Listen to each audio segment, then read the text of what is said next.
करमपुर में पीपी करमपुर के साबिक सदर मरहूम मामू शबीर शेख जी टीजे जी रस्मूं मरहम जी रिहाइशगाह ते अदा कई वयूं। मरहम जी टीजे जी रस्मुन में मिटन माइटन दोस्तन अजीजन सहाफ़िन मुख्तलिफ धुरिन के अगवाणन कारकुनन शहरिन इलाके वासिन वडी तादाद में शिरकत कई। टीजे के मौके ते मरहम जे ईसाल सवाब ला कुरान ख़वानी दुआ और खैरात की मानी जो एहतमाम कयो वियो।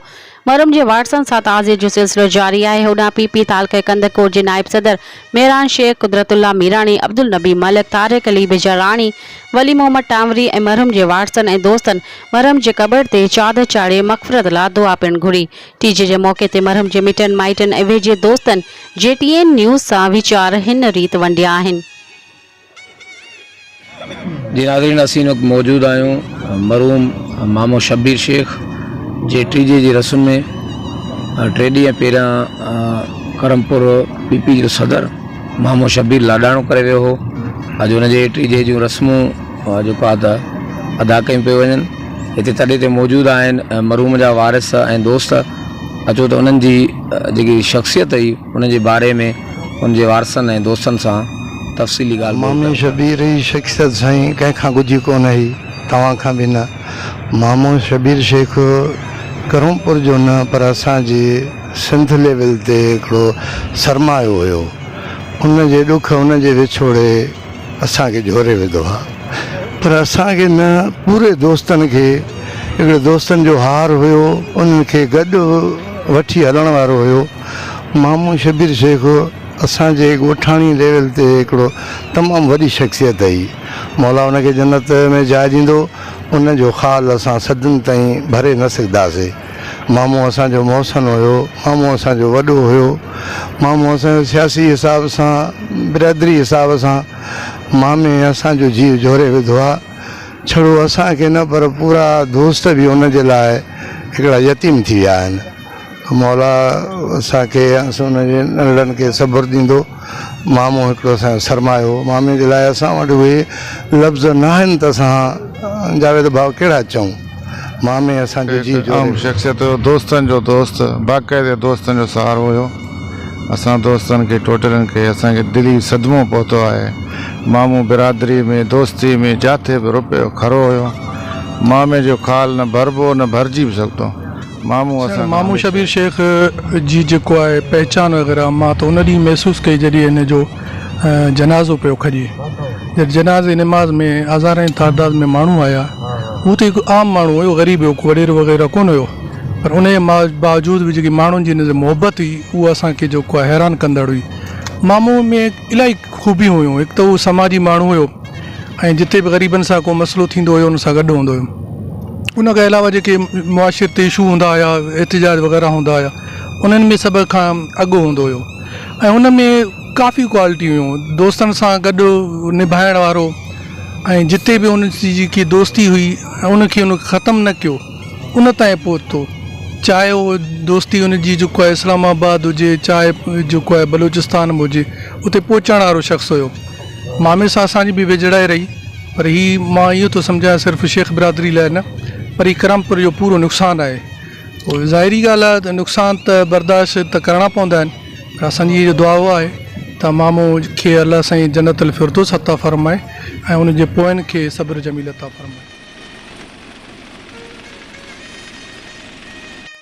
असांजे लाइ वॾो माना हिकिड़ो असांजो दोस्त न हुयो पर भाउ हुयो।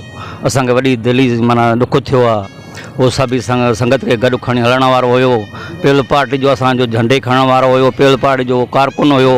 पीपल पार्टी जो जियालो हुयो। सभिनि खे फ़ोन करे अटेंड करे सभिनी घुराईंदो हुयो। मीटिंग आहे, अॼु जेको आहे त जलसो आहे, हलणो आहे, सभिनी खे गॾु करे। इहो माना ज़ाति जो फ़र्क़ु न हुयो त भाई कहिड़ी क़ौम जो आहे या चाचड़ आहे या बपड़ आहे या मलिक आहे। हिन में इहो ज़ाति फ़र्क़ु न हुयो, क़ौम जो फ़र्क़ु न हुयो। सभिनी खे पंहिंजो भाउ सम्झी, बिरादरी सम्झी माना जेको आहे त गॾु खणी हलंदो हो। असांखे वधि में वधि ॾुख थियो आहे अहिड़ा माण्हू असांजी हिन में पैदा न थींदा। हीअ असांजे लाइ ईअं सम्झी सॼी शेख लाइ, क़ौम लाइ न, पर असांजी सॼी दोस्तनि जे लाइ, सॼी पार्टी जे लाइ, सॼी क़ियादत लाइ माना असांजे लाइ वधि में वधि ॾुख आहे। मां शबीर खे असांखे माना जेको आहे त ग़म आहे, असांखे फ़िक्रु आहे त असांखे अहिड़ो अफ़सोसनाक जेको आहे त हादिसो थियो। न बीमार हुयो, न मामे खे अहिड़ो को दर्द हुयो, न सूर हुयो, तकलीफ़ जी का ॻाल्हि न हुई। मामे खे अचानक थी वियो। इहा ख़बर हुजे आहे त असांखे मोहम्मद शबीर बीमार आहे त असां इस्पताल नियो आहे। ये अचानक माना 4 बजे ख़बर पई त मोहम्मद शबीर खे थोरो दर्द थी पियो आहे, इस्पताल वियो आहे हिरा में न साईं ब्लड बैंक में खणी विया नी। उन खां पोइ उते ख़बर पई त मामे खे थोरो तकलीफ़ थिए थी। 11 बजे कॉल आई त मामे जेको आहे त गैस चाढ़ियो वियो आहे। उन खां पोइ जेको आहे त मामे जेको आहे डेथ थी वई। असांखे वधि में वधि ॾुखु थियो, असां पोइ बर्दाश्त न करे सघियासीं। इहो साईं तव्हांखे ख़बर आहे वधीक जनाज़ो थियो, माण्हू वधि में वधि ख़लक़ हुई, माण्हू हर माण्हू जी अखि आली हुई। उहो माण्हू न हुयो जेको रहंदो न आहे मोहम्मद शबीर लाइ, हर माण्हू खे यारो दोस्त हुयो। असां सुबुह जो जॾहिं निंड में उथंदा हुआसीं त उहो व्हाट्सअप ते माना हिकिड़ो व्हाट्सअप मैसेज ॾींदो हुयो ऐं असांखे हिकु ॾींहुं न ॾिए थो त असांखे फ़ोन करे घुराईंदो त किथे हो किथे न आहियो, अचो असां मिलो, गैदरिंग कंदो। मामे जो असांखे वधि में वधि ॾुखु आहे, असांखे न पूरे शेख बिरादरी खे ऐं पूरी संगत खे ॾुखु आहे। अलाह ताला उनजे जन्नतुल फिरदौस में जॻह ॾींदो, अलाह उनजे पुरनि खे जेको आहे त सभु। शबीर इंतहाई शफ़ीक़ माण्हू हुयो, मोहबती माण्हू हुयो, असां सां काफ़ी हद ताईं मोहबत कंदड़ हुयो। असां त मामे जे विछोड़े ते दिली सदमो रसियो आहे असांखे। असां शिकारपुर चक खां कई आया आहियूं पोनीरनि सां दुआ जे लाइ। हिन वक़्तु असां तॾे ते वेठा आहियूं। सो मामे जे लाइ जेतिरी तारीफ़ कजे उहा घटि आहे। ऐं त ईअं बि चवंदुसि त मामे वटां मोहबत ऐं इख़लाक़ जी इंतिहा हुई ऐं मोहबत कंदड़ हो, दोस्तीअ जो भरम रखंदड़ हुयो। दोस्ती सिखिजे त मामे वटां सिखिजे, उहा मोहबत असांखे हिते छिके आई आहे, वठी आई आहे। असां बेहद जेको आहे सो अॼु ग़मगीन हाल में मामे जे तॾे ते आया आहियूं ऐं धणीअ दर दुआ आहे त अलाह साईं उनखे जन्नतुल फिरदौस में आला मक़ाम अता फ़रमाए ऐं पोनीरनि खे सब्र जमील अता फ़रमाए। वॾे किरदार जो मालिक मोहम्मद शबीर जो जेको ॾुखु आहे, जेको विछोड़ो आहे न, तमामु वॾो अलमी हुओ आहे। असां तमामु कश्मीर वासियुनि लाइ तमामु सुठो मोतबर माण्हू हुयो, तमामु मोतबर हिकु शख़्सियत हुई। मोहम्मद शबीर हर हिक जो ॾुख सुख जो साथी हुयो। तमामु सियासी तौरु हुनजा समाजी तमामु वॾा वास्ता हुया। मोहम्मद शबीर जी जेको आहे इंतकाल ते हर उहा शायदि मां चवंदा उहा बदनसीबत हूंदी जंहिं जक मां जेको आहे थोरो न निकितो हूंदे। हर अखि आली आहे, हर माण्हू जेको आहे सो में वरितल आहे। असां जेको आहे सो ॾाढो इहो आहियूं, असां घणी दर दुआ कयूं अलाह पाक मोहम्मद शबीर खे जन्नतुल फिरदौस में आला मक़ाम अता करे ऐं ॿारनि खे सब्र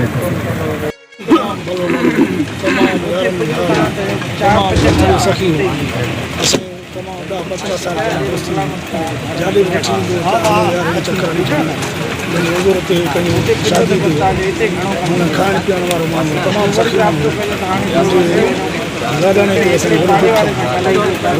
जन्नत नसीब करे। तमामु वॾी शख़्सियत शेख क़ौम खे त ख़तमु करे पर असां दोस्तनि खे असांजे करपुर शहर जो मुतरक किरदारु हुयो, सियासी समाजी माण्हू हर दिल अज़ीज़ उनजो उते विछोड़े ते करमपुर ऐं पासे जो हर माण्हू ॾुखारो आहे। ऐं मामे जी जेकी शख़्सियत हुई, हर हिकु दोस्त हर हिकु मिट माइट सां जीअं असांजे गुलमरी ते पेट ॻोल्हींदो हुयो ऐं बग़ैर लोभ लालच जे इलाइक़े जे हर माण्हू मामे सां बे इंतिहा प्यारु कंदो हुओ। हीउ मामे जो उछलो विछोड़े जो हर माण्हू जंहिं ॿुधो जंहिंजे मां दां निकिरी वई। मामो असांजे करमपुर में सहाफ़त जो जेको बुनियादु आहे मोहम्मद शबीर हुजे। सहाफ़त जो ऐं तक़रीबन जेको आम शहरी सियासी शऊर हुजे उहो बि हर हिकु माण्हू ताईं पहुचाइणु, हर हिकु मोहम्मद शबीर लाइ जेतिरा लफ़्ज़ लिखिजनि चवजनि तमामु घटि आहिनि। ऐं हीउ मामे वारो विछोड़ो ख़ानदान जे सां जेको अलमियो आहे, हीअ हर हिकु माण्हू जेको जंहिंजो रहियो उहो पंहिंजो पाण सां ताज़ियत करे रहियो आहे। छो त हर हिकु माण्हू ईअं सम्झे थो कि मुंहिंजे घर जो फ़र्ज़ु असां को अची वियो। बसि रब साईं खां दुआ आहे अला मक़ाम सां फ़रमाए। माण्हू लाइ जेतिरा चवजनि इंतिहा घटि आहिनि। हर किरदारु मामे जो जेको करमपुर जी था ॾिसो, जेको बि सियासी इशू हूंदो या रैलियूं निकिरंदियूं उनमें सदाईं मामे लाॾाणे खां पोइ बाक़ाइदा असां जेके बि मामे जा ज़िले कश्मीर जा दोस्त थिया, पर कराची खां वठी कश्मीर ताईं जेतिरे ताईं असां गॾु रहियासीं मामे सां, त मामे जा दोस्त कराची खां कश्मीर ताईं हुया ऐं असां समूरा मामे जो ख़्यालु हिन ताईं माना भरिजी नथो सघे। मामे जो असांखे बेहदि अफ़सोस, ॾाढो ॾुखु थियो आहे। असां मामे खे पंहिंजी ज़िंदगी जेतिरी असांजी आहे बक़ाई ज़िंदगी असां जेतिरो जीऊं था, असां मामे खे कॾहिं विसारे नथा सघूं। मामे जो ख़्यालु असां खां बर्दाश्त बि कोन थो थिए, ॾाढो ॾुखु थिए थो। अलाह जो सिस्टम आहे, वञिणो आहे, या असांजा नबी करीम सल्लल्लाहु अलैहि वसल्लम बि बुरको मटाए विया। ओॾे हिकिड़ो राह रबानी आहे ठहियलु आहे, हर माण्हू जो पंधु ओॾे वञी सघे थो। बाक़ी मामो असांखां ज़िंदगी भर कोन विसरंदो। शख़्सियत हुयो, मामो दोस्तनि जो दोस्त हुयो, मामो इंसान परस्त दोस्त हुयो, हर हिक सां मोहबत करण वारो मामो। शेख जी जेतिरी तारीफ़ कजे मामे जी घटि आहे। मामे जी फ़ौतगी जेको असांखे ॾाढो दिलि झोरे छॾियो आहे। असांजी पाकिस्तान जी पीपल्स पार्टी जो वफ़ादार जियाल हुयो, असां खां बि सीनियर हुयो। असां त हाणे आया त असां खां बि सीनियर हो। मामे जो ख़्यालु केरु बि नथो भरे सघे। मामो हिकु बहितरीनु माण्हू हो। मामे जी जेतिरी तारीफ़ कजे, जेतिरा लफ़्ज़ लिखजनि सो घटि आहिनि। असां त न हुनजे हिकु बि बयानु नथा करे सघूं। जेको मामे जी हर हिकु माण्हू आहे जेको सुञाणू न हूंदो हुयो बि मामे जी, उन सां सुबुह जो डेली हमेशह हुनजे व्हाट्सअप ते या मैसेजर ते मामे जो मैसेज ईंदो हुयो। कुझु दोस्तनि सां हिन असांजे पोस्टां बि रखियूं त सुबुह जो जीअं खोलियो त मामे जी मैसेज कोन सम्झियोसीं त मामो असांखां अलविदा करे वियो। हे फ़ानी जान आहे, पर जेतिरो मामे जो असांखे ॾुखु आहे त यकीन कयो असां ॾाढो अफ़सोस असां चई बि नथा सघूं। जे मामे जे अल्लाह पाक मामे खे जन्नत फिरदौस वाला मक़ाम अता फ़रमाईंदो। शबीर अञा ताईं मां शाक में आहियां त मामो शबीर असां खां मोकिलायो वियो आहे। जीअं मां सुबुह सां मां उते मैसेज पढ़ियुमि, मुश्ताक जो कांगरो दोस्त आहे, पर मां सुम्हियो पोइ सुबुह सां ॾिठुमि त अचानक जेॾी महिल मैसेज आयो त मामो शबीर असां खां जुदा थी विया। त मां खां मोबाइल बि किरी पई ज़मीन मां, माना इहे सम्झो पेर निकिरी त मामो हलियो वियो। जॾहिं करमपुर असां मां हिते ईंदुमि त मूंसां मुसलसल राब्ते में हूंदो त मुंहिंजी तव्हां किथे पहुता आया। जॾहिं मां करमपुर लारे ते पहुचंदुमि त अवेस खे फ़ोन कंदो त मुंहिंजी खे खणी अचे। अगरि अवेस न हूंदो त या आफ्ताब खे या XYZ ॿिए खे पहुतो। उहे शयूं जेॾी महिल असां अचूं था, जिते असां वेंदा हुआसीं मामे सां कचहरी कंदा हुआसीं, उहे शयूं माना उहे अचनि जॾहिं खंड सां ऐड करे था अचूं, तकलीफ़ पहुचे थी, ॾुखु पहुचे थो त मामो जो असांखे जुदा थी वियो। इन शख़्सियत जहिड़ो मामो पैदा सदियुनि में अहिड़ा माण्हू पैदा न थींदा। ऐं अहिड़ो मां पुटु न ॼणींदी मामे शबीर जहिड़ो।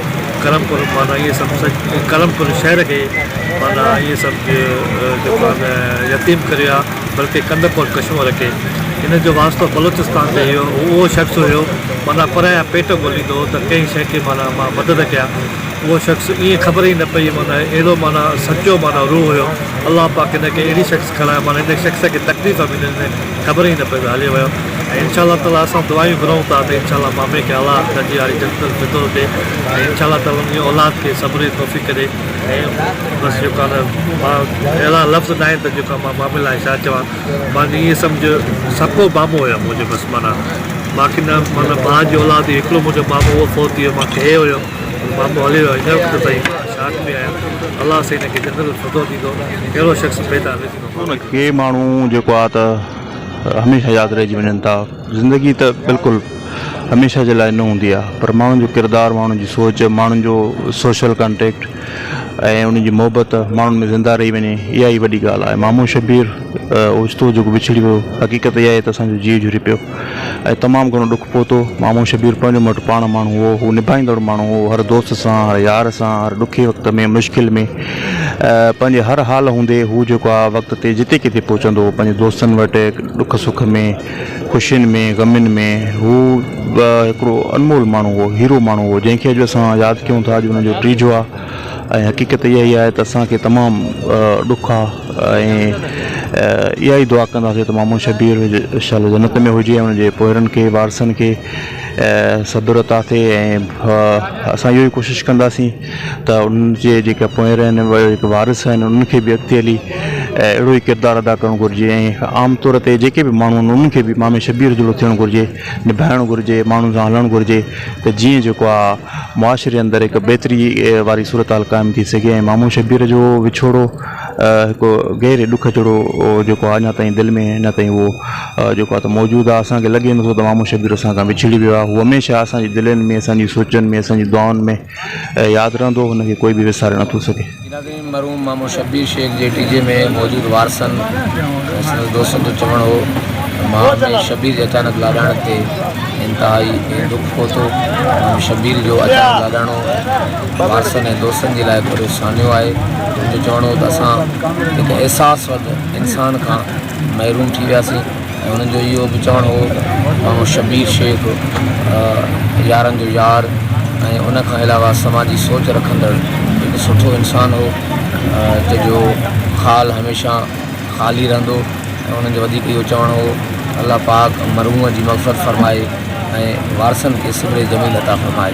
कैमरामैन टीम सां गॾु जावेद उस्मान बिजराणी, JTN वे न्यूज़, करमपुर।